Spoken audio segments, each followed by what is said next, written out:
ఇది మా గోదారమ్మండి.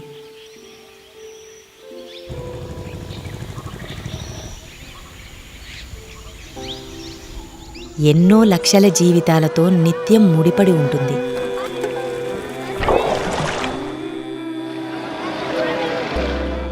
పచ్చటి పొలాలు, కొండలు, కొబ్బరి తోటలు, ఇంకా చాలా ఉన్నాయి. ఎంత లోతుకు వెళ్తే అన్నీ తెలుస్తాయండి. అమ్మకి కోట్లాది బిడ్డలు, పూజించే భక్తులు, అందరికీ ముక్తిని ప్రసాదించే దేవత.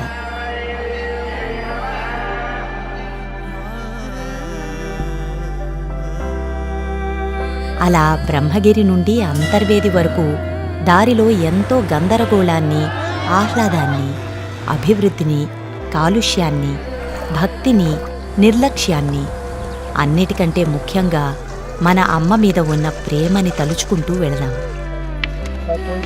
ఈ నదిపై ఆధారపడి బతికే మనుషుల జీవితాల్లోకి తొంగి చూద్దాం.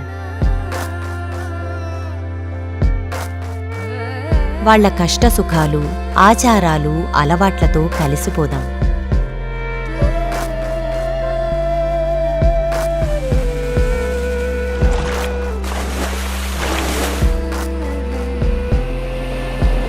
ఈ నీళ్లు తాగినోళ్లకి ఎటకారం ఎక్కువ ఉంటుందంటారు.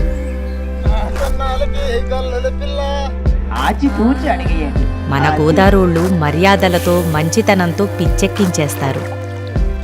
ఈ నది చుట్టూ ఎన్నో జ్ఞాపకాలు, అందాలు, ఆచారాలు, సంస్కృతి, సంప్రదాయాలు. తరతరాలు ప్రవహించే అమ్మని భావితరాలకి గుర్తుండేలా చూద్దాం. చూసి ఆహా గోదావరి అని చెప్పిద్దాం.